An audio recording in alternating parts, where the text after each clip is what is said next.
చాలా రోజుల తర్వాత మా రోజా గారిని చూస్తున్నాం. థ్యాంక్ యూ రోజా గారు, ఇలా కలవటం నిజంగా చాలా ఆనందంగా ఉంది. బేసిక్గా అందరూ యూట్యూబ్లో రోజా గారిని హైపరాది ఏమన్నాడో తెలుసా అని రాస్తుంటారు కదా. నేను ఎప్పుడు ఏమనలేదండి ఆవిడని, నిజంగా ఎప్పుడు ఏమనలేదు. కానీ మీరు రాసుకొని సరే వ్యూవర్షిప్ కోసం మీరు రాస్తుంటారు. ఓకే, ఈరోజు తెలుగు సినిమా నిజంగా చాలా చాలా చాలా బాగుంది. ప్రజెంట్ ఇంకా ఇంకా బాగుంటుంది. ఎందుకంటే నిన్న సాయంత్రం పుష్ప 2 అని ఒక ట్రైలర్ వచ్చింది. అబ్బా, ఆ అల్లు అర్జున్ గారి హార్డ్ వర్క్కి, అలాగే మన సుకుమార్ గారి డెడికేషన్కి మనందరం నిజంగా హ్యాట్స్ ఆఫ్ చెప్పుకోవాలి. రేపు డిసెంబర్ 5వ తేదీ ఒక నేషనల్ అవార్డు విన్నర్ చేయబోయే ఇంటర్నేషనల్ పర్ఫార్మెన్స్తో థియేటర్లు బ్లాస్ట్ అవ్వబోతున్నాయి.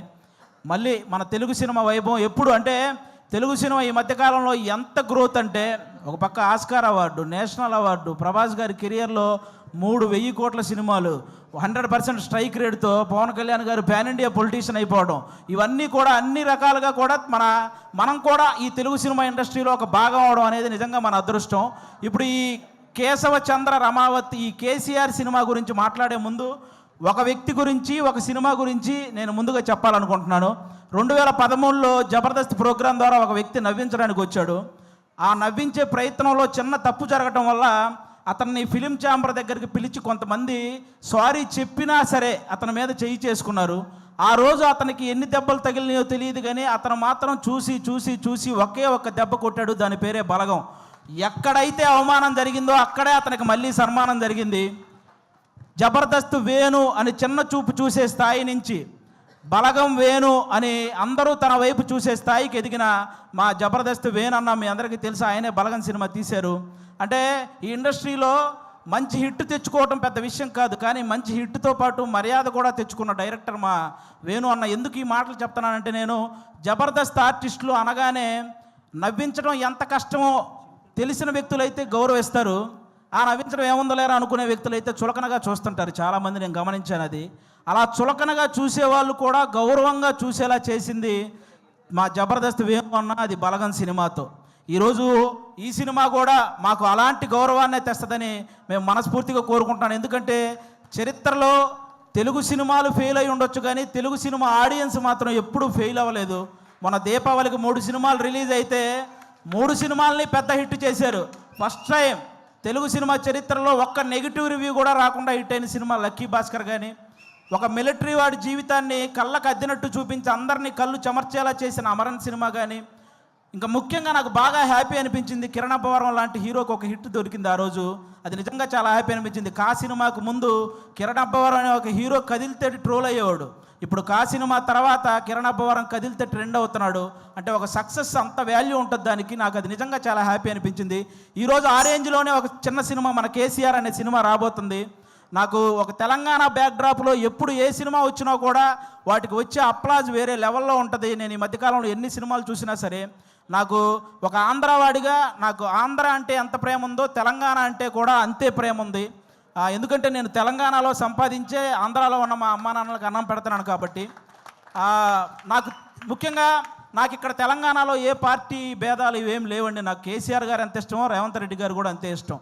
ముఖ్యంగా వాళ్ళందరికంటే కూడా తెలంగాణ ప్రజలంటే ఇష్టం. ఎందుకంటే వాళ్ళు తెలంగాణ తెచ్చిన వాళ్ళకి పట్టం కట్టారు, తెలంగాణ ఇచ్చిన వాళ్ళకి పట్టం కట్టారు. అందుకే వాళ్ళంటే నాకు చాలా ఇష్టం. కాబట్టి ఈరోజు ఆ తెలంగాణ బ్యాక్డ్రాప్లో మా రాకేష్ అన్న ఈరోజు కేసీఆర్ అనే ఒక సినిమా చేశాడు. మీరు రాకేష్ ఇప్పుడు ఏంటి రాకేష్ హీరోనా, మేము వెళ్ళి థియేటర్కి వెళ్ళి సినిమాలు చూడాలా అని నెగిటివ్ కామెంట్లు చేసేవాళ్ళు కూడా ఉంటారు. రాకేష్ హీరోలా ఫీల్ అవ్వడానికి అతనేం ఫారెన్ వెళ్ళి పాటలకు డ్యాన్స్లు వేయలేదు, లేకపోతే 10 మందిని కొడితే వాళ్ళు గాల్లో లేవలేదు. ఇక్కడ ఈ సినిమాలో ఓన్లీ కేసీఆర్ అనే ఒక క్యారెక్టర్ కనపడిద్ది తప్ప ఎక్కడా కూడా జబర్దస్త్ రాకేష్ మీకు ఈ సినిమాలో కనపడ్డు. మీరంతా కూడా ఈ సినిమాని ఎంజాయ్ చేయండి. ఈ సినిమాకి ముందు అతను ఎంత సంపాదించాడో నాకు తెలియదు, ఈ సినిమా కోసం అతను ఎంత అమ్ముకున్నాడో నాకు తెలియదు, కానీ ఈ సినిమా ఆడితే మాత్రం అతను చాలా బాగుంటాడు, అది ఒక్కటే నాకు తెలుసు. కాబట్టి మీరందరూ కూడా ఈ సినిమాని ఎంకరేజ్ చేయాలి. ఈ సినిమా స్టార్ట్ అయ్యేటప్పుడు రాకేష్, సుజాత ఇద్దరే, కానీ కంప్లీట్ అయ్యేటప్పుడు వాళ్ళు 3 అయ్యారు. 2 అయినట్టు ఈ సినిమాకి ఎన్నింతలు పెట్టారో 3 ఇంతలు లాభాలు రావాలని మనస్ఫూర్తిగా కోరుకుంటున్నాను.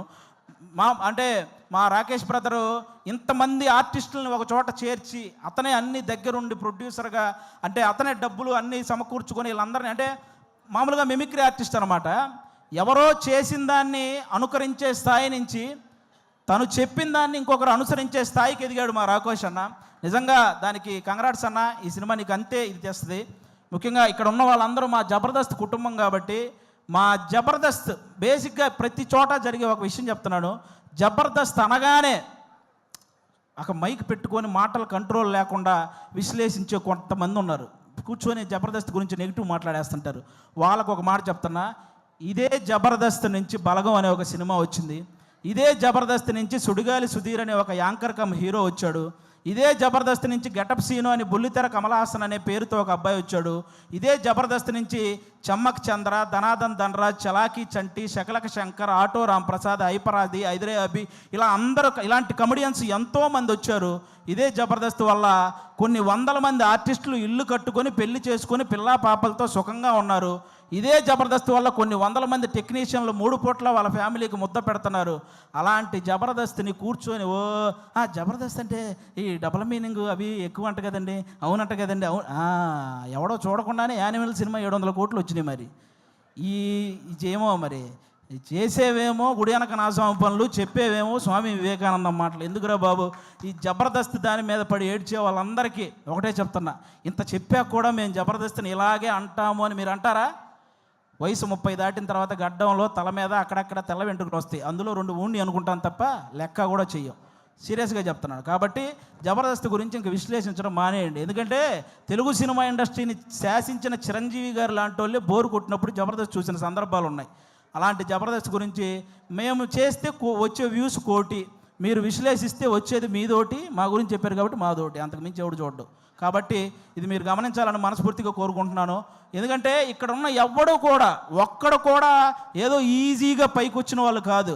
ప్రతి ఒక్కడు గేటు దగ్గర వాచ్మెన్ నెడితే కింద పడి వచ్చినోడే, కరెక్ట్గా తింటున్నప్పుడు ప్లేట్ లాగితే బాధపడి వచ్చినోడే, నేను నా కాళ్ళ మీద నిలబడతా అని చెప్పి ఛాలెంజ్ చేసి వచ్చి మనసు చంపుకొని ఇంకొకటి కాళ్ళ మీద పడి పైకి వచ్చినోడే, వర్క్ ఇచ్చి ఆ వర్క్ ఇచ్చాం కదా మళ్ళీ మనీ ఇవ్వాలా అంటే వాటిని కూడా భరించి పైకి వచ్చిన వాళ్ళే ఇక్కడ ఉన్న ప్రతి ఒక్కరూ కూడా.